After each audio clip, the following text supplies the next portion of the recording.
हरदास जी विस्मय भये सेवा बिहारी जी की कर। बहुत हैरान हो गए और दुखी हो गए और फिर अपना जो है बिहारी जी की, बांके बिहारी जी की सेवा विधिवत से कर ली। बाल मुकुंद जी को ढूंढत फिरत फंस हुए यो कर।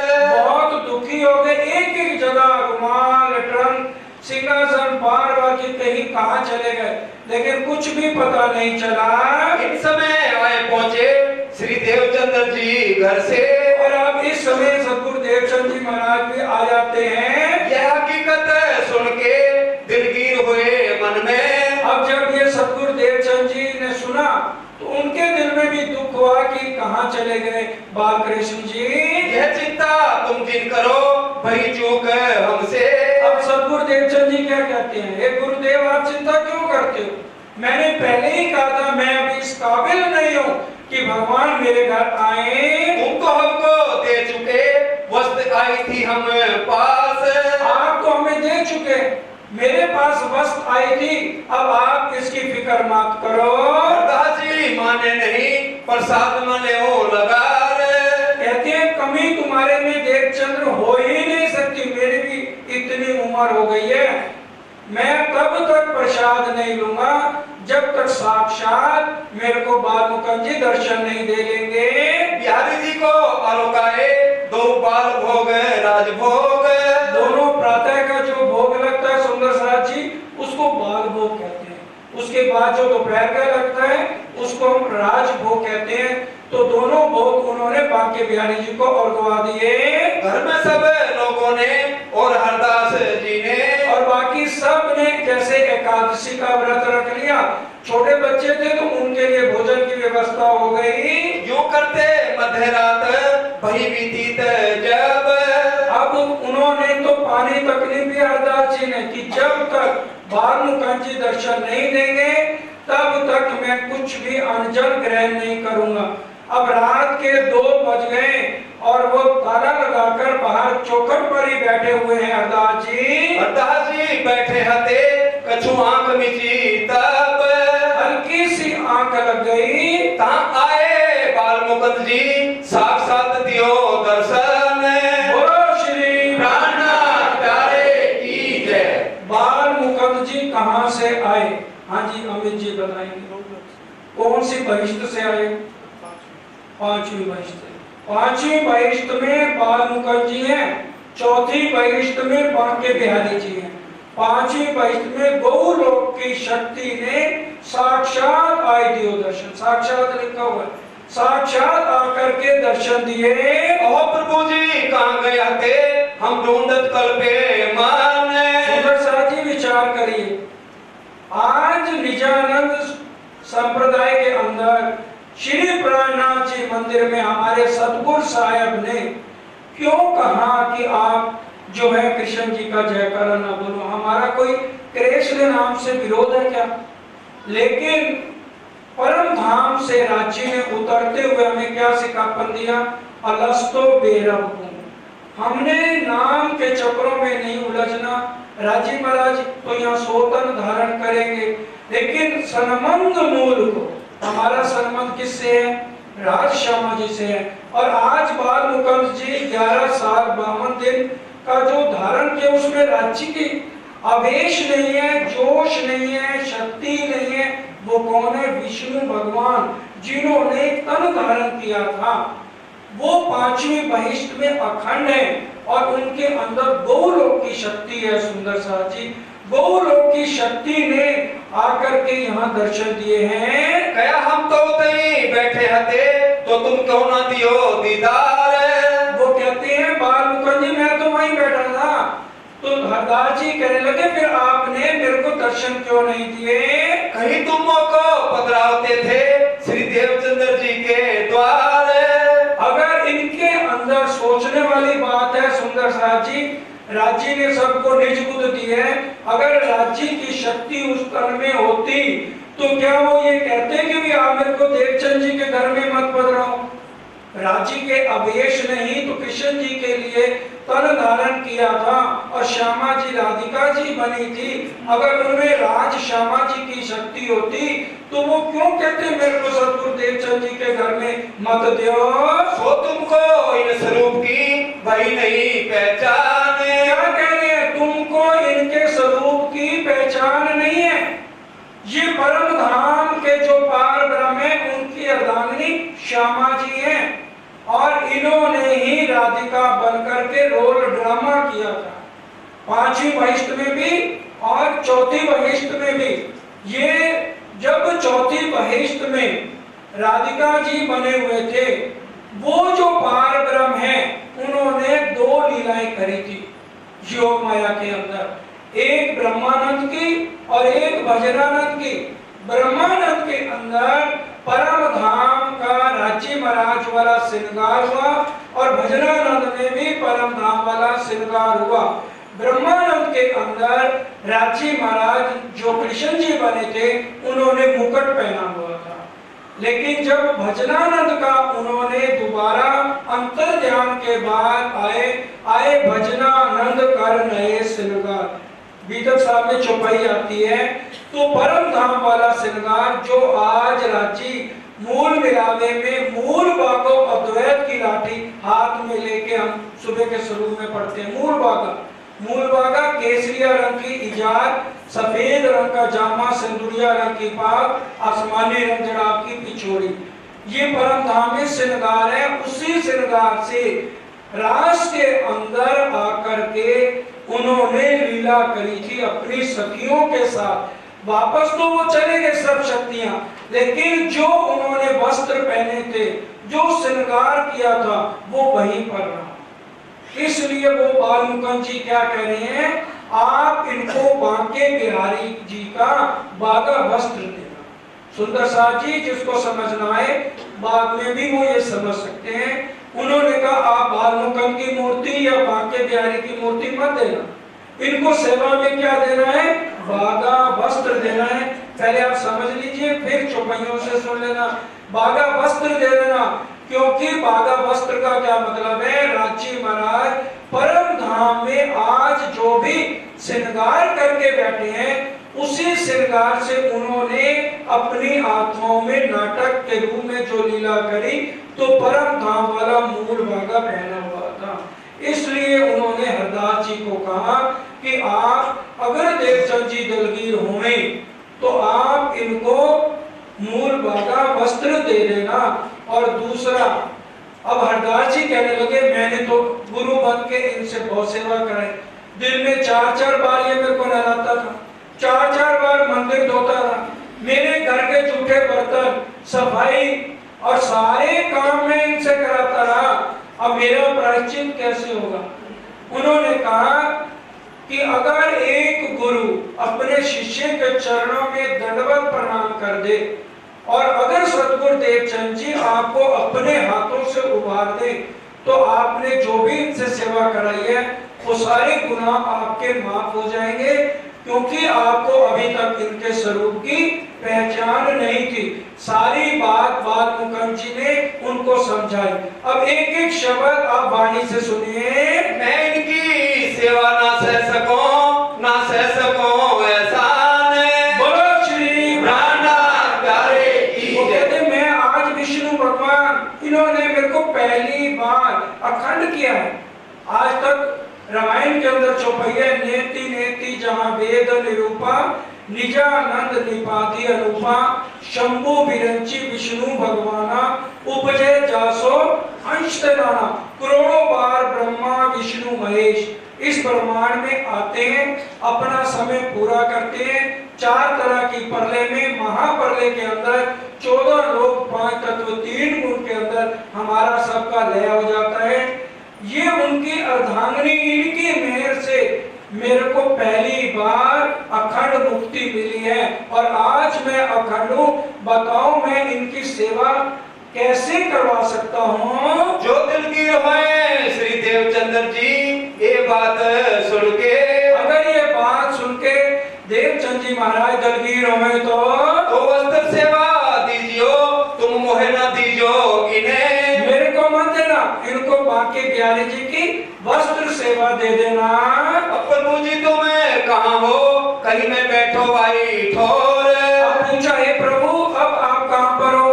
तो बालमुकुंद जी ने क्या कहा, मैं तो कहीं गया ही नहीं था, मैं तो अंतर ध्यान तुम्हारी नजर से हुआ था, बस मैं तो वही सिंहासन पर अब भी बैठा हुआ हूँ। यो करते आंख खुल गई, भड़क उठे यो कर। एकदम चौंक गए और ताला खोल के क्या देखा, जो अंदर आए के देखई तो बालमुकुंद बैठे सिंहासन। सिंहासन पर बालमुकुंद जी विराजमान थे। फिर चरणों लगे प्रफुल्लित हुआ मन। बार बार उनके चरणों में लगे और बड़े खुश हो गए। हरदास जी घर से चले, देव खबर श्री देवचंद्र जी को। अब घर से जल्दी से निकले कि कहीं देवचंद मेरे को आके पहले प्रणाम ना कर ले, क्योंकि अब जब उन्होंने स्वरूप की पहचान करा दी, बोलो श्री प्राणनाथ हरे की जय। सरकार साहब की डायरी में जो मिला उसको सुन लीजिए। उन्होंने ये कहा, हरदास जी को याद आ गया कि पिछले जन्म में मैं गर्गाचार्य ऋषि था। गर्गाचार्य थे जिन्होंने नामकरण किया था श्री कृष्ण जी का भी, और राधिका जी बरसाने में रहती थी, तब उनको लगा कि ये मेरी इष्ट देव है राधिका महारानी। लेकिन उस समय वो पुरुष में थे, वो नारी के रूप में थे, लेकिन वो चाहते हुए भी उनको वो दंडवत प्रणाम नहीं कर सके। क्योंकि कई बार क्या होता है, आदमी जब ऋषि के रूप में या सतगुरु के रूप में होता है, उनको पता भी लग जाए कि इस नारी के अंदर पार ब्रह्म की शक्ति काम कर रही है या ये मेरी इष्ट है, तो भी वो लोक लाज मर्यादा के कारण उनके चरणों में प्रणाम नहीं कर सकते। अब गर्गाचार्य जी ने उस समय देखा कि भी मेरे को इनके चरणों में प्रणाम करने चाहिए, लेकिन वो उस समय उनके चरणों में चाहते हुए भी प्रणाम नहीं कर सके। तो इस बार वो विचार करने लगे। अब बालमुकुंद जी ने जब उनको पहचान करा दी स्वरूप की, तो कहने लगे कि परमात्मा मेरी इच्छा इस जन्म के अंदर पूरी करना चाहते हैं।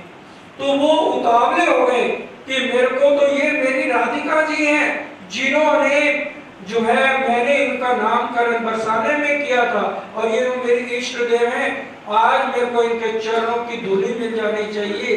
तो बड़े उतावले होकर घर से चलते हैं। हरदास जी दौड़े उतावले, शीश नमाया चरण।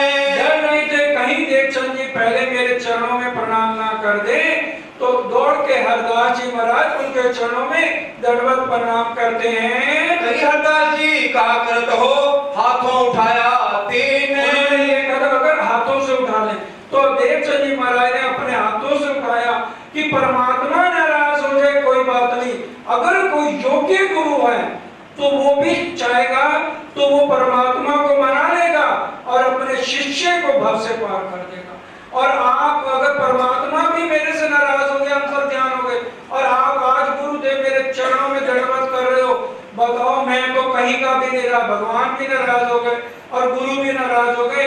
आप ऐसा मत करो, अपने हाथों से उनको उठाया। कहीं तुम्हारे स्वरूप की पहचान नहीं हम।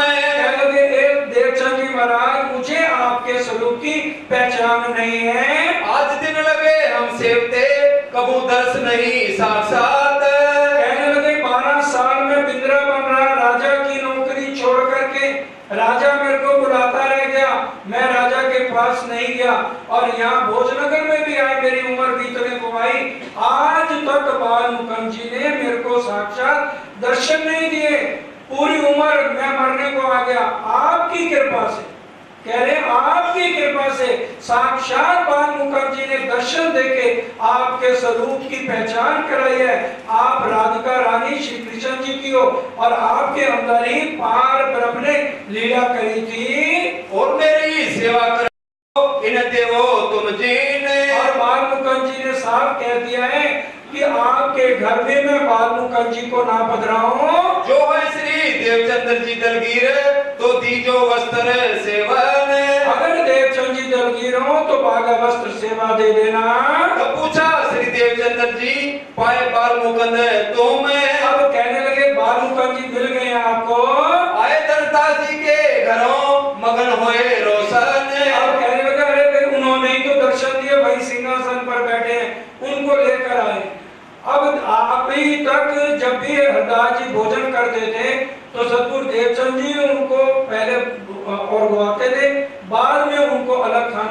जाता था देवचंद जी को, क्योंकि वो अपने घर में सिर्फ 3 घंटे एक पे रहते थे, बाकी 21 घंटे तो उनके मंदिर में बीतते थे।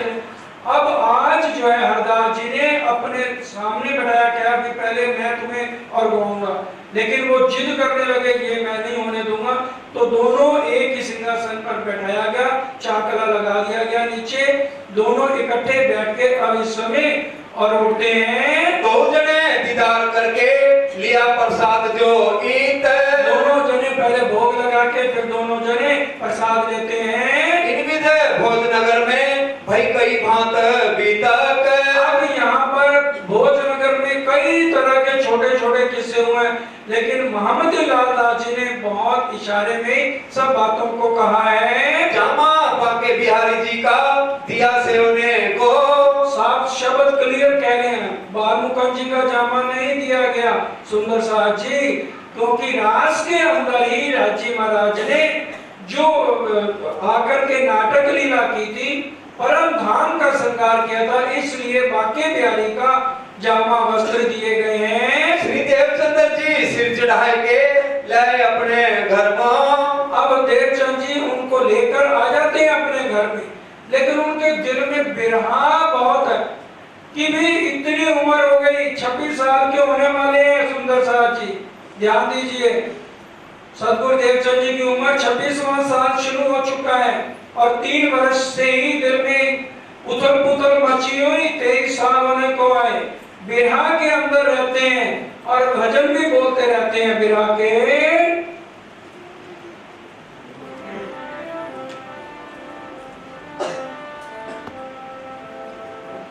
आसरा है दिल को अब तेरी याद का, हाल है ये इस दिल नाशाद का। आसरा दिल को अब तेरी याद का, हाल है इस दिल नाशाद का। आसरा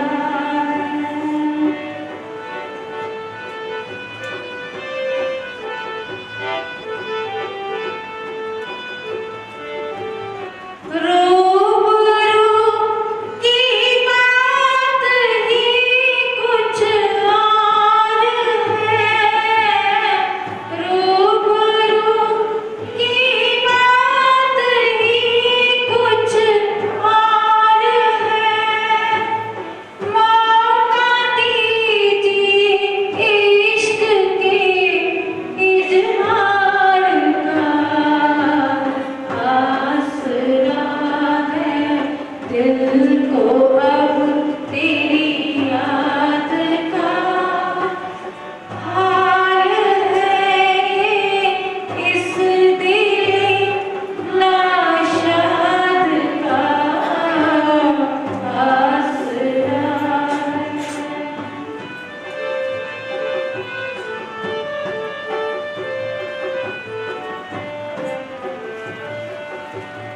दूरियां को कीजिए नज़दीकियां,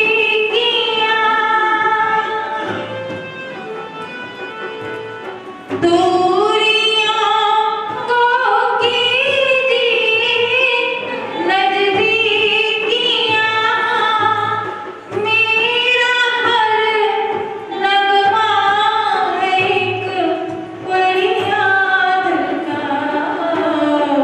आसरा दिल को तेरी याद का, हाल है इस दिल नाशाद का।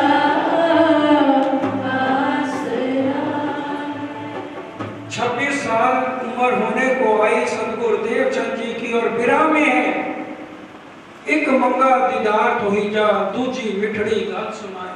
सिंधी के अंदर कहा गया कि मैं क्या चाहता हूं कि एक बार साक्षात मुझे आप दर्शन क्यों नहीं देते, तो 23 साल से ही देखिए कितना दर दर भटक रहे हैं सदगुरु देवचंद जी, दूरियों को कीजिए नजदीकियां। जो आपने मेरे से दूरी बना रखी है उसको नजदीक आप मेरे क्यों नहीं आते, मेरे को दर्शन क्यों नहीं देते। कितनी तड़प, कितनी लगन। हम तो महीना 15 दिन चितवन करेंगे या चले जाएंगे कहीं गुदना मई या किसी और जगह, 2 घंटे सेवा करी, अरे अभी तक तो हमें कुछ उसका फल ही नहीं मिला। हम यूं चाहते हैं कि चुटकी बजाते ही हम करें 2 घंटे सेवा तो हमारा काम बन जाए, महीना अभी तक सुन ले तो हो जाए काम। सदगुरुदेव चंद जी ने 14 साल तो श्रीमद् भागवत सुनी, 3 साल की उम्र के बाद 23 साल तो हो गए बिना में तड़पते तड़पते रोते रोते। इस बात का भी उनको जवाब नहीं मिल रहा, मैं कौन कहां थे आया। और अब पता लग गया कि मैं राधिका रानी हूं बाके बिहारी की। अब भी आंखों में आंसू आते हैं, बैठते हैं चितवनी में रो रो के चितवन करते हैं कि भी मैं आपकी राधिका रानी हूं, मेरे साथ जो बचपन से अब तक घटनाएं घट गई तो आप मेरे को दर्शन क्यों नहीं देते हो। अब चितवन करते करते क्या होता है ध्यान दीजिए। सेवा में चितवन रहे मोह को ए वस्त करनी आज। अब मेरे को वस्त करनी आज, अपने हाथ से सारी सेवा करनी है। मैं उनकी राधिका रानी हूँ, मैं उनकी अर्धांगिनी हूँ। सेवा करने ना दई सब करें अपने हाथ, और सेवा करने ना दई करें अपने हाथ। अपनी पत्नी लील बाई को भी सेवा नहीं करने देते, पानी भरने खुद जाते हैं।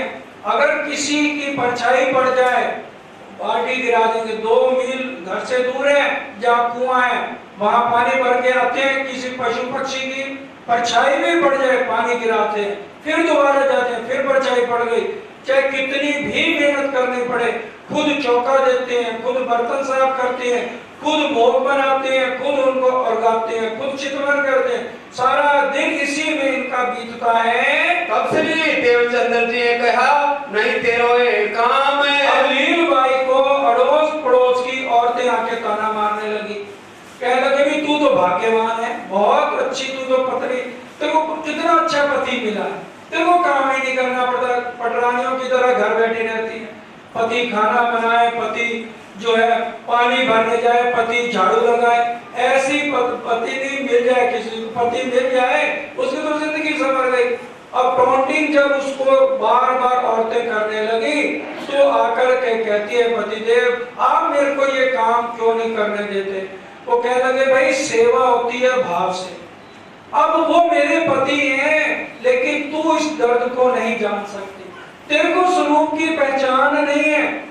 और पहचान जब होती है तो भाव आते हैं। अब तेरे अंदर भाव कहां से आएंगे। अब तेरे को अगर एक बार पानी लेने जाना पड़ा और 2 बार तूने गिरा दिया, तेरा दिल दुख हो जाएगा, दुखी हो जाएगा, किस मुसीबत में मेरे को डाल दिया।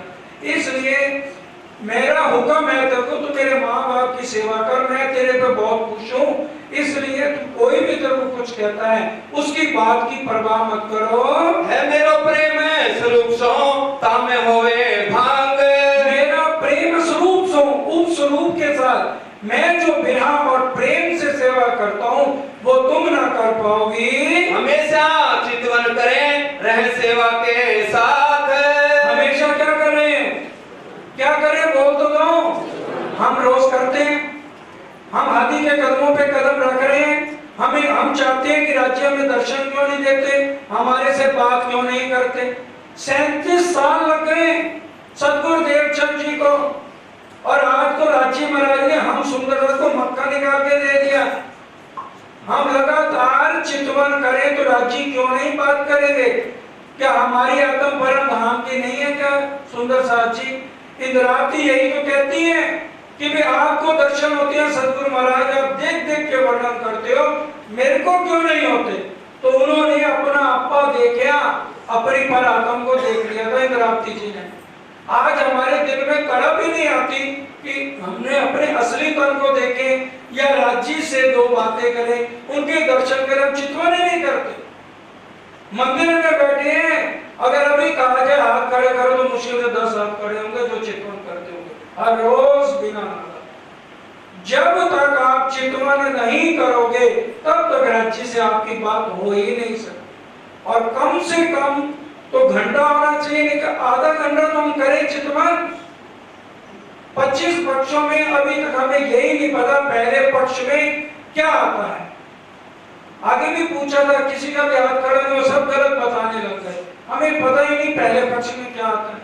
अगर हम 9 भौम 10वीं आकाशी सुंदर सांची पहला पक्ष है, उसी को ही रोज लेना शुरू कर देना, 9 भौम 10वीं आकाशी में क्या होता तो 1 घंटा बीत जाता। राज श्यामा जी का रोज श्रृंगार दिल में ले, उनका स्वरूप हृदय में ले, और 9 भौम 10वीं आकाशी ले तो 1 घंटा बीत जाता। थोड़ा थोड़ा अगर हम अभ्यास करें, ये महीना क्यों रखा जाता है बीतक के लिए? बीतक कथा कहानी नहीं है, एक दर्द है सुंदर साची। इंद्रावती जी कह रही है, मेरे दिल के दर्द की एक सायब जाने का, ऐसा कोई ना मिला जासो करो विख्यात। और जब परम धाम के आप चितवन करोगे, और ये जो विश्व उगलते हैं ना हर समय, जो हमारी रहनी बनी हुई है आजकल सुंदर साची, बदलाव आ जाएगा। करके देखिए, राज्य से जिस दिन आपकी बात होनी शुरू हो गई, आपकी जिंदगी में बदलाव आ जाएगा। क्योंकि जीव के गुण अंग इंद्रियां राज्य महाराज ने अजा जी अबलीस के हवाले किए हुए हैं। ब्रह्मा जी ने 60,000 साल तक तपस्या करके ये वरदान मांगे, किसी का मन स्थिर ना रहे। चर्चा सुने, इनका मन भटकना शुरू हो जाए, और ध्यान करें तो इनका मन भटकना शुरू हो जाए, और इनकी आंखों में नींद आनी शुरू हो जाए। चौपाई सुन लीजिए, वेदे नारद क्या मन विष्णु को, जाको श्राप्यो प्रजापत राम ब्रह्म की भांगे सब विष्णु बतावत। ब्रह्म का रास्ता तो कोई दिखाता ही नहीं है। अगर लगे भी हो तो आ जाएंगे चमत्कारी। अरे आप हनुमान जी के मंदिर में 4 दिन अरदास करो, आपकी मनोकामना पूरी हो जाएगी। तो राजी यहाँ पर ये चीजें नहीं देने आए लौकिक, उनका तो पहला ही है, पहले पी तो शरबत मौत का। दर्शन किसके करना है? ये तो शारीरिक चाहना है, जीव की है। आशा ना बंदे दिया, हों दिया ना पूरियां, कोशिशा 1000 करे रह दिया दुनिया। कभी हमारी रोजाना हमारी लिस्ट दुनिया की राज्य के सामने रहती है। इन भांत एक दिन हुआ ध्यान में दर्शन। अब रोज इतने विराम हैं, तो अब राजी महाराज ने इनको पहले ब्रिज और रास की पहचान कराई। राजी खुद ही बाल मुकांड बन के बैठ जाते हैं। राजी खुद, कोई भी शब्द सुंदर साची गलत नहीं, और कोई आ नहीं सकता। ब्रिज की पहले पहचान करानी है, तो बाल मुकांड बन के इनको दर्शन देंगे। वो कैसे दर्शन हुए, ध्यान देकर सुनिए। जाने हमें ब्रज में गए द्वार नंद के रोशन। हर रोज चितवन करने मैं राधिका रानी हूँ, और ध्यान लगाकर बैठ गए कि आज चितवन करते करते क्या देखा कि मैं नंद के द्वारे पे पहुंच गई। क्योंकि जब भी चितवन करते हैं भाव क्या लेते हैं, मैं राधिका रानी हूँ। यशोदा जी बैठी थी ऊपर माची के, पीढ़ी के ऊपर यशोदा माई मैया दूध पिलो रही थी। कहाँ आप श्री देवचंद्र जी ठाड़े भये जब जाए, अब वहां कर जाकर के खड़े हो गए। कहे आई जी आओ श्री देवचंद्र जी मन में महासुख पाए। अब इनके कानों में क्या आवाज आई, माता जी ने क्या पुकारा, यशोदा माता ने, आई जी आओ देवचंद जी। आई कहा गया, आओ बहू रानी देवचंद जी। यशोदा जी कहे तुम्हारो वो श्री देवचंद्र जी ईत। अरे बहुत खुशी की बात है, आप यहाँ पर आए हो। तो पूछा श्री देवचंद्र जी ने, श्री कृष्ण जी है कीत। आगे पूछा, हे माता जी श्री कृष्ण जी कहाँ पर हैं? कहीं गए वन में खेलने, क्या है उत मेरा मान। कि भी उन्होंने कहा आओ और रोको, यहाँ खा लो। कुछ कहते नहीं, मेरा मन श्री कृष्ण जी के साथ लगता है, मैं वन में जाऊंगा। मिठाई घर में से मंगाए के दे श्री देवचंद्र जी के हाथ, और मिठाई घर से मंगाकर देवचंद जी को दे दी। वहाँ जाके आरोगियो दो मिलके साथ, तुम दोनों मिलके वहाँ जाके आरोग लेना। कहाँ श्री देवचंद्र जी तेरे तरफ है जापान। और वन की तरफ चलते हैं। कहाँ बाल गोपाल जी खेलते, कहाँ श्री कृष्ण जी पूछा तीन। अब बाल गोलों की टोलियों में पूछा जी कृष्ण जी कहाँ पर हैं? कहा कौन श्री कृष्ण जी तुम कहो, खेले टोले टोले लड़के। अब श्री कृष्ण तो यहाँ भाई कईयों के नाम है, तुम कौन से कृष्ण को पूछते हो? नंद के बेटे कृष्ण जी यहाँ बहुत रहते। उन्होंने कहा भाई नंद का, उनके पिता का नाम नंद बाबा है। तो बच्चे कहने लगे यहाँ भाई बहुत से कृष्ण हैं जिनके पिता का नाम नंद बाबा है। तुम किनको कहते हो? कहा यशोदा जी बेटा इत। कहा जी यशोदा जी का बेटा है। वो दूर से ये सीन देख रहे थे, बुला लिया, आ जाओ हम यहाँ पर हैं। बुला लिए देवचंद्र जी, बैठाए अपने पास बैठा के हालचाल पूछने लगे। इस समय इत घुंघरी पकाई भोजन है मोह। अब भोजन के अंदर ग्वाल वालों ने घुंघरी पकाई थी, गेहूं को भिगो के फिर उसको पीस करके फिर दो लड़के खड़े हो गए उनको छानने के लिए। देवचंद्र जी मिठाई जो लाए थे नंद घर से, नंद के घर से देवचंद्र जी मिठाई लेकर आए थे। इनको ले आगे धरी, दे लड़कों को बांटने, और लड़कों को दे दी कि ये मिठाई भी आप बांट दो। कहा श्री कृष्ण जी बांट दो, देव हमको दो बांटे के। और श्री कृष्ण जी ने क्या कहा, भाई ये मत समझना एक हिस्सा रखने, आज हम 2 जने, हमारी पत्तल चाहे एक है, इसमें 2-2 हिस्से रखते जाओ। और सामा सबके हिस्से दिए दो। हर एक चीज जितनी मिठाई है, और कोई पकवान लाया, कोई कुछ भी लाया घर से, तो घुंघरी और सबके 2-2 हिस्से रख दिए। देवचंद्र जी आप आलोगे, फिर ध्यान से चौके सोए। अब उधर से कृष्ण जी उनको कह रहे हैं आप आरोगो, तो देवचंद जी कह रहे नहीं आप पहले आरोगिए। वो कहने लगे आप हमारे अतिथि हैं, पहले आप आरोगो। तो जैसे आरोगने लगे, हाथ उठाया तो उनका चितवन भंग हो गया। अगर हम दूसरी पुस्तक पढ़ते हैं उसमें ये लिखा हुआ है, जैसे उनका चित भंग हुआ, उनके आगे घुंघरी और मिठाइयों का पत्तल सजा हुआ था। कबीर का विचार करके तहकीक किया मन में। अब इनकी लगन जो है श्री कृष्ण जी से लगे कि तहकीक मेरा यही खामद है। आज के बाद वो बाल मुकुंद जी का ध्यान करने लगे, रोगान लगे इनको दिल में करे विश्वास। पहले तो पठान को और गा रहे थे, फिर जब भोजनगर में आ गए, भजमन श्री वृंदावन कुंज बिहारी नित्य विलास बाके बिहारी का ध्यान करने लगे। अब दर्शन हो गए तो दोनों को ही भाव लेकर के उनके ध्यान में मगन रहने लगे। दिल में यही उपजी ब्रज लीला की रही आस। अब दिल में ये चाहना आने लगी, बाल मुकुंद और बाके बिहारी 2 की लीला अलग अलग कैसे है। श्री मोहम्मद के साथ जी ये इतके कहे बयान। ये भोजनगर के अंदर इस तरह से सुंदर साजी छोटी छोटी कई घटनाएं घटती हैं। देवचंद्र जी के स्वरूप की नेक कहो पहचान। अब सुंदर साजी इनके स्वरूप की और पहचान सुनिए। अब यहाँ से आए बीच हलार देश। अब यहाँ से पहले अपने सतगुरु के पास गए, गुरु जी के पास गए, हरदास जी के पास। अब हरदास जी जो है रोज आना इनको दंडवत प्रणाम करने इनके घर आने लगे, सतगुरु देवचंद जी के घर। अब देवचंद जी को ये बुरा लगने लगा कि भी ये ठीक नहीं लगता। वो समझ तो गए कि भी अब इन्होंने ही मेरे को स्वरूप की पहचान कराई है। अब उनको मना भी करते हैं, लेकिन हरदास जी इस बात को मानने को तैयार नहीं होते।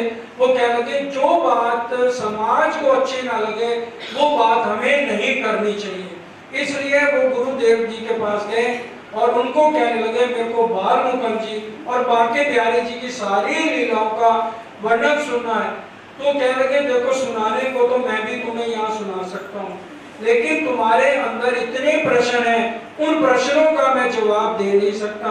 आप जामनगर में चले जाओ और वहां पर हमारा सबसे बड़ा मंदिर श्याम जी का मंदिर है और सबसे बड़े आचार्य महाराज कांची भट्ट है, वही आपके सारे प्रश्नों के उत्तर दे सकते हैं। श्याम जी के देवल में कथा कहे कांची भट्ट। अब ये जब जामनगर में आए तो जामनगर का नाम सुंदर साथ जी पहले नवानगर था, क्योंकि पहले जब श्री कृष्ण जी विष्णु भगवान के रूप में लीला कर रहे थे तो वो ध्यान करने लगे तो उनको पता लगा कि 7वें दिन द्वारकापुरी डूब जाएगी। तो उन्होंने अर्जुन को बुलाकर कहा हे अर्जुन तुम मेरे परिवार को लेकर जो है एक सुरक्षित जगह में ले जाओ, क्योंकि 7 दिन के अंदर द्वारकापुरी डूब जाएगी। तो अब अर्जुन उनको लेकर उनके परिवार को लेकर सबसे पहले यही नवानगर में आया था।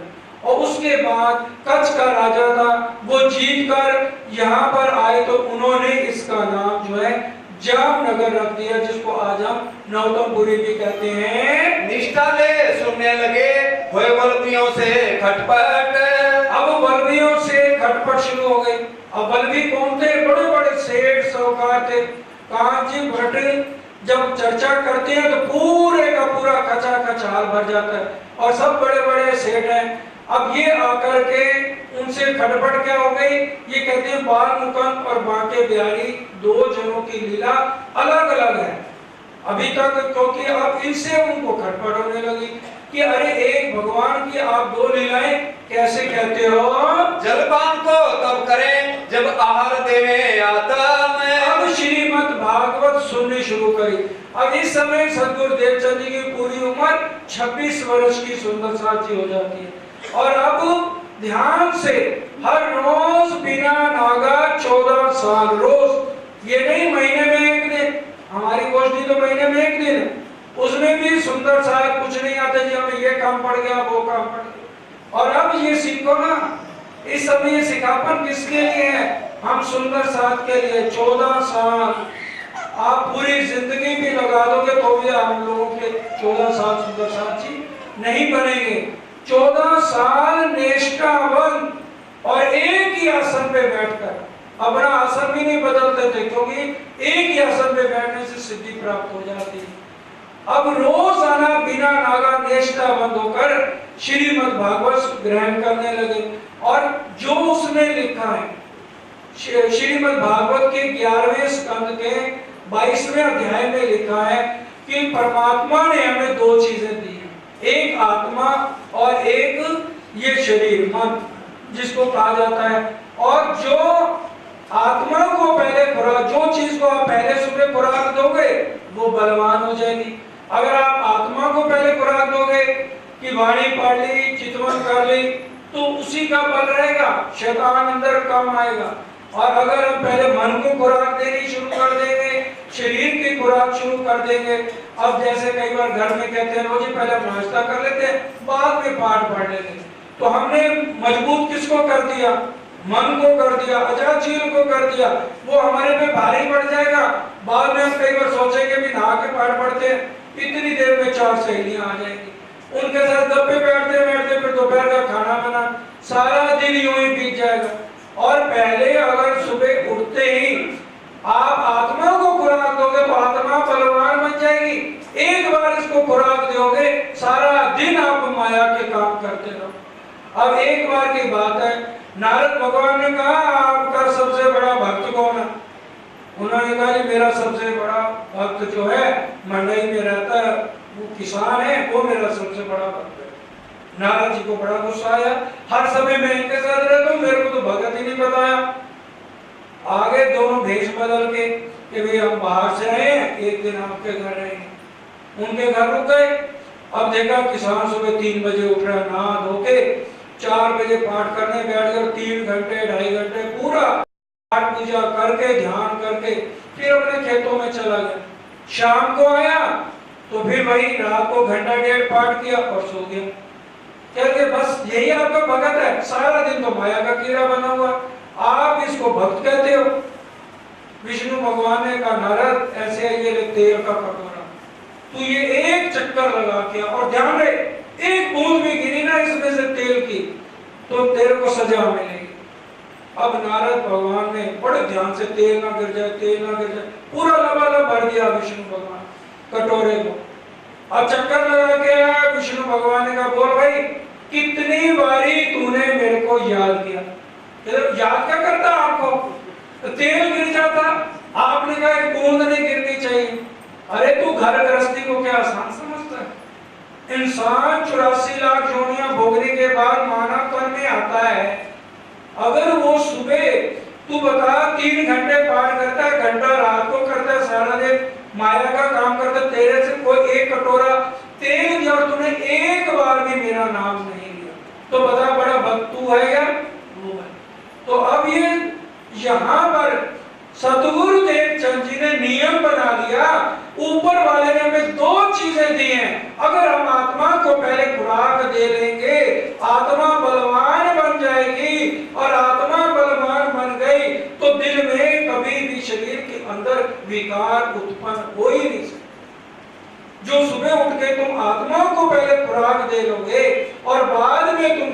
प्याला पियोगे तो वो अजाजील अबलीस कमजोर पड़ जाएंगे। तो अब इन्होंने नियम ले लिया कि जब तक मैं श्रीमद् भागवत को ग्रहण न कर लूं, क्योंकि ये मेरी आत्म की खुराक है, तब तक मैं पानी का गिलास भी नहीं पीऊंगा। जो कदी एक दो श्लोक है, आगे बाँचे हुए 3। अगर एक या दो श्लोक हर कांची भट्ट आगे भी कह देते हैं, जहां पर सदगुरु देवचंद जी रहते हैं उसको कहा गया राज मंदिर। ध्यान रखना, आप अपनी सुरता को नौतनपुरी धाम में ले चलिए। इस समय हमारे श्यामा जी का पहले जामे की लीला चल रही है, तो हमें अपनी श्यामा जी के साथ साथ चलना है। सदगुरु देवचंद जी महाराज जिस जगह पर रह रहे हैं उसको क्या कहा जाता है, सब बोलेंगे राज मंदिर। और जहां पर कांची भट्ट चर्चा करने सुनने जाते हैं, कांची भट्ट चर्चा करते हैं और सदगुरु देवचंद जी श्रीमद् भागवत सुनने जाते हैं, उसको क्या कहते हैं, चाकला मंदिर। और वो उनके घर से काफी दूर पड़ता है। अगर कांची भट्ट कभी एक श्लोक या दो श्लोक ज्यादा बोल देते हैं उनके आने से पहले, वैसे तो देवचंद जी कभी लेट नहीं होते, चांस के बाद कभी लेट हो भी गए तो वो फिर घर जाके अपने घर से इतना बड़ा ग्रंथ सिर पे रख के राज मंदिर से चाकला मंदिर आते हैं, उनको घर से उठाते हैं, उनको फिर मंदिर आना पड़ता है, फिर ग्रंथ खोलते हैं, कहते हैं जी 2 श्लोक जो आपने मेरे आने से पहले सुनाए थे उसको सुनाइए। ये 14 साल लगातार क्रम चलता है। सुंदर सर जी, हम जितने जब तक जिंदा रहेंगे ना, महीना चर्चा सुनेंगे, वो 30 दिन गिन लो और फिर हिसाब लगाना कि हम इतने साल जिए। और सदगुरु देवचंद जी से मुकाबला करना, उन्होंने 14 साल हर रोज, हफ्ते में एक दिन नहीं, महीना नहीं, हर रोज शादी हुई और 2 बच्चे भी हो गए, बिहारी जी और जमुना जी, हर रोज आते हैं यहाँ पर। जो श्री देवचंद्र जी ना का वही और बात ना करे बुजुर्ग। जब तक सदगुरु देवचंद जी नहीं आते तब तक वो पुस्तक नहीं खोलते। अब अगर देर हो गई चांस से देवचंद जी को, तो साहूकारों से पूछेंगे, हाँ भाई और तुम्हारा क्या हाल है, बिजनेस ठीक चल रहा है, घर परिवार ठीक चल रहा है, कमी तो नहीं बिजनेस में आ रही, नौकरी तेरी ठीक चल रही।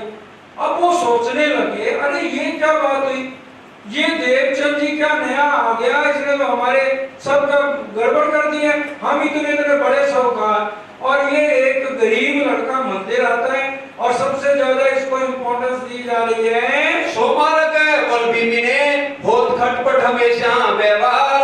अब व्यवहार के अंदर उनकी खटपट होने लगी आपस में। एक दिवस भट्ट को पूछिया, तुम्हारा क्या इनसे रोजगार है। अब एक दिन भट्ट जी से पूछ लिया, जितने साहूकार बैठे थे, क्योंकि उनमें ट्रस्टी भी थे, सारे दिन मीटिंग करके आगे आज हम कांची भट्ट से पूछेंगे, भाई ये मंदिर हमने बनवाया, इसमें ईंटें लगवाई, हम इतनी सेवा देते हैं और इम्पोर्टेंस दी जा रही है देवचंद जी को। कह लगे भाई क्या मतलब, कांची भट्ट में एक बात पूछते हैं, आपको क्या ये रिश्वत देता अलग से मुट्ठी बंद करके, क्या कारण है आप जो है इनके आने से पहले चर्चा शुरू नहीं करते हो। तो कहा कांची भट्ट ने, मुझे ने कहो कि आस है। वो कह लगे मुझे तो आप लोगों की भी आस नहीं, किसी की आस नहीं है, मैं तो अपने बाकी बिहारी को जाने के लिए श्रीमद् भागवत करता हूँ। मुझे प्राप्त कहियो तो तुमसे होए क्या इन्हें गरीब है। और अगर मुझे कुछ चाहिए भी तो आप लोग देते हो, इस गरीब से मैं क्या ले सकता हूँ। और तुम कब मुझे पूछते आगे पीछे श्लोक कहो मैं। अगर मैं आगे पीछे श्लोक कह दूं, कभी आपने कहा कि आपने गलत बोल दिया और या एक श्लोक किसी का निकल गया, आप लोग लेट आते हो, तो क्या कभी घर आए हो मेरे पूछने, ये घर से ग्रंथ उठा के अपना, इसका घर कितनी दूर है, अपने घर से श्रीमद् भागवत को सिर पे उठा के मेरे घर तक आता है, घंटा इसको आने में लगता है, घंटा जाने में और घंटा मेरे को लगा देता है। तो इसलिए मैं इसके आने से पहले शुरू नहीं करता। अच्छा ये बताओ, कल मैंने श्रीमद् भागवत कहाँ छोड़ी? अब जितना पंडाल भरा हो बारी बारी सबसे पूछ लिया, अब कोई बताने को तैयार नहीं, किसी को पता हो। अब इतने में देवचंद जी आ गए। अब कह लगे देवचंद जी आप बताइए, कल मैंने श्रीमद् भागवत का श्लोक कहाँ छोड़ा था? उन्होंने फौरन बता दिया, ये स्कंद, ये श्लोक, ये अध्याय और ये वाला प्रसंग चल रहा था। अब सब ने अपनी जो है महसूस की कि हमारी बेइज्जती हो रही है। हरदास जी ने भरी सभा में इस गरीब आदमी के सामने हमारी बेइज्जती कर दी और बेइज्जती हुई देवचंद जी के कारण अब सब ने अपने घरों में मीटिंग कर ली, किसी भी तरह से इस देवचंद को इस मंदिर से निकालना होगा, क्योंकि ये खलबल करता है। हमारी बेइज्जती मंदिर में हो, मंदिर हमने बनवाया, रोजाना कभी कितना पैसा लगा रहे हैं, कभी कितना पैसा लगा रहे हैं, और बेइज्जती आज हो गई। अब इसमें सबसे पहले देखो अवगुण क्या है, क्योंकि अगर एक अच्छा आदमी चल रहा है तो सुंदर साहब के दिल में आएगा, अरे इतना अच्छा क्यों है, इसके अंदर कोई ना कोई कमी तो जरूर होगी, इसका वीक पॉइंट ढूंढना चाहिए। अब उसके पीछे दो आदमी लगा दिए कि इसके अंदर कोई ना कोई कमी ढूंढो। श्रीमद् भागवत में ध्यान से बोला श्री प्राणनाथ प्यारे की जय। 5वें अध्याय श्लोक नंबर 43 में पढ़ लीजिए। कभी भी किसी संत की, किसी गुरुजन की, किसी विद्वान की निंदा नहीं करनी चाहिए, ना उनके अंदर कोई कमी देखनी चाहिए। जो वो कहते हैं उसके ऊपर अमल करो, जो वो कर रहे हैं उसके मत देखो। अब देवचंद जी कर रहे हैं तो ये अब उनके अंदर कमियां देखनी इन्होंने शुरू कर दी। छिद्र को ढूंढत रहे बाह्य दृष्ट अहंकार, छिद्र को ढूंढत रहे और बाहर अहंकार, घमंड, मैं बना, बुजुर्गी, जिसके लिए प्राणनाथ जी ने कहा है बुजुर्गी मारो पे चढ़ो, जूते की नोक पे बुजुर्गी को रख के चलो। और पूरी ये नहीं सिर्फ मंदिर में आप शांत रहो और घर जाके भाई अपना डिक्टेटरशिप और झगड़े दंगे पसंद, ऐसा नहीं। सुंदर साहब जी वाणी तो समझा रही है, सुख शीतल करो संसार, सारे संसार को हमने शीतल करना है। तो बाहर शीतल माहे आग है, डिबकाई दुनिया ले डिबोई, बाहर शीतल माहे आग। तो हमें ऐसा नहीं करना है, तो दुनिया वालों की रीत है, हमारे को शांत होकर चलना है। अगर हम संतों में किसी के अंदर भी कोई विद्वान है, हमें किसी की भी निंदा करेंगे, अकाल मृत्यु हो जाएगी, हमारा धन समाप्त हो जाएगा, बहुत ही हमारे अंदर कमियां आ जाएंगी जो हमें पता ही नहीं लगेगा। फिर हम सोचेंगे कि कारण क्या है, हमें बीमारियों ने घेर लिया, तो फिर कारण उसके पीछे एक ही होगा। अगर हम किसी सद्गुरु की, विद्वान की, किसी की भी निंदा कर रहे हैं, जब हम सुंदर साहब को पता है कि ये खेल किसके हुक्म से बना है, सुंदर साहब जी धामधनी के दिल से खेल चल रहा है, तो फिर हम किसी के अंदर कमियां क्यों देखें। अवगुण काढ़े गुण गणे, हारे से होए जीत, साहेब सो सन्मुख सदा, ब्रह्म सृष्टि ये। ब्रह्म सृष्टि की रीत क्या होनी चाहिए, धामधनी समझा रहे हैं। ब्रह्म सृष्टि की क्या रीत होनी चाहिए, साहेब सो सन्मुख सदा, हमेशा वो साहेब के सन्मुख रहे। जब लग सोई नींद में तब लग नाही दोष, जब जागी अकिल में तब भूले सिर अफसोस। जब हम भूल जाते हैं सुंदर साहब जी, तो कह रहे हैं तब तक तो कोई बात नहीं, जब जाग गए, धामधनी ने इतनी वाणी चर्चा करके सुना दिया, तब हमारी रहनी होनी चाहिए, हम किसी की भी निंदा चुगली ना करें। वाणी कह रही है सायन सो सन्मुख सदा, ब्रह्म सृष्टि की ये रीत, हम किसी के अवगुण ना देखें, उसके अंदर गुणों को ले लें। धनी ना जाए कि उनको धुत्यो, धनी को देख रहे हैं, रील जब उनकी मर्जी से चल रही है, उन्होंने जिसके तन में बैठ करके कितनी अड़चने इंद्रावती जी को आई, सुंदर साहब जी कितनी अड़चने आई, बिहारी जी उनके कितने कांटे चुभोते रहे, 14 नियम उनके लिए बना दिए। अच्छा खाना नहीं पहनो खाओगे, अच्छे वस्त्र नहीं पहनोगे, पलंग पर नहीं सोओगे और घोड़े पर नहीं आओगे, नीचे सोओगे, 14 नियम लागू कर दिए थे। तो राजी महाराज ने उनसे काम लिया कि नहीं लिया। धनी ने जिस खोखे से काम लेना है, सारी दुनिया में उसके दुश्मन बन जाए, तो भी राजी कहते मैं स्वतंत्र बादशाह हूं, मैंने जिससे काम लेना है मैं उसी से लूंगा, तुम कौन होते हो मेरे काम में दगा देने वाले। अब हर समय लोग जो है उनके अंदर छिद्र ढूंढने लगे और मिल गया छिद्र। अब क्या है, एकादशी वाले दिन 3-3 घंटे चर्चा होती है और सारे जने क्या करते हैं, एकादशी का व्रत रखते हैं। सिर्फ 2 मिनट समझ लीजिए और फिर इसको चौपाइयों के साथ कल पढ़ेंगे क्योंकि समय हो रहा। एकादशी के सारे व्रत रखते हैं लेकिन चर्चा होती है 3 घंटे। अब सतगुरु देवचंद जी का क्या नियम है कि जब आत्म को खुराक मिल जाए फिर शरीर को झूठे को खुराक देनी है। अब एकादशी में 3 घंटे चर्चा हो गई। सारी दुनिया ने तो एकादशी का व्रत रखते हैं और अभी भी कहा जाए ना हाथ खड़े करो कौन एकादशी का व्रत रखता है, तो 15-20 जनों के तो हाथ जरूर खड़े हो जाएंगे। लेकिन अब जो रखते हैं वो ध्यान से इस प्रसंग को समझें और कल टाइम से आएंगे तो और विस्तार से समझ लेंगे। अब सारी दुनिया तो एकादशी का व्रत रख रही है लेकिन सतगुरु देवचंद जी एकादशी का व्रत नहीं रख रहे। क्यों? 3 घंटे चर्चा होती है, आत्म को खुराक मिल गई इसलिए शरीर को भी खुराक देते हैं। अब द्वादशी में जो असूद जी का और व्यास जी का शरीर छोड़ने का दिन है, दुनिया उनके नाम से भंडारा करती है, श्रीमद् भागवत को खोलते भी नहीं है। अब ये कहते हैं कि भी हमारी आत्म को खुराक नहीं मिली तो हम अपने शरीर को भी खुराक नहीं देंगे, पहले आत्म को मजबूत करेंगे तभी सारा दिन हमारा अच्छा व्यतीत होगा। पहले ही मैं सुबह चाय पी लूंगा तो शैतान अंदर बैठ के कुछ ना कुछ शैतानी करता रहेगा। अब देवचंद जी जब भागवत नहीं सुनी तो उन्होंने द्वादश वाले दिन व्रत कर लिया।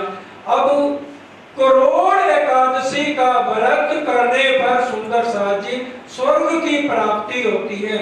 और सतगुरु देवचंद जी महाराज कहते हैं श्रीमद् भागवत के 10वें स्कंद के अंदर पार ब्रह्म की रास की लीला श्रवण करने से एक बूंद तकड़ी के अंदर रख लो, श्री कृष्ण जी की रास लीला का रस को एक बूंद और करोड़ एकादशी के व्रत को दूसरे तराजू में रख लो तो भी पलड़ा किसका भारी होगा?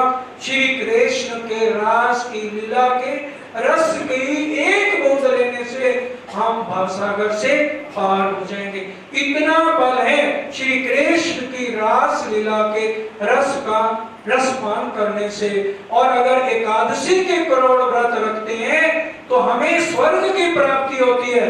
और 12वें स्कंद के 4थे अध्याय में श्रीमद् भागवत में स्पष्ट लिखा, आप जाकर के पढ़ सकते हैं जिनके दिल में ये शंका हो।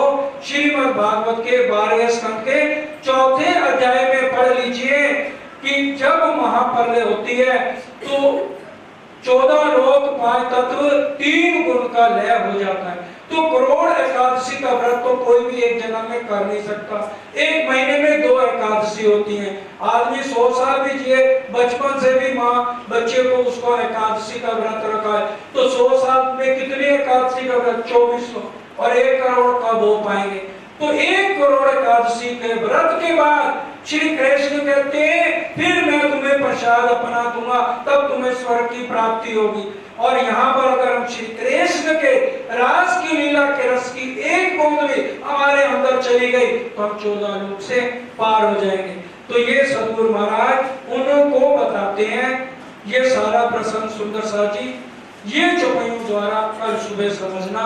अब सब मिलके चौपाई कराएंगे। रहे रबद को तैयार, रहे रबद को तैयार, छिद्र को ढूंढत रहे, छिद्र को ढूंढत रहे बाहर दृष्ट अहंकार, रहे बाहर दृष्ट अहंकार, मार्ग को पावे नहीं, मार्ग को पावे नहीं, रहे रबद को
साथ लेने के लिए सभी सुंदर साथ नीचे मिलके बड़े प्रेम के साथ चलेंगे। प्रणाम जी।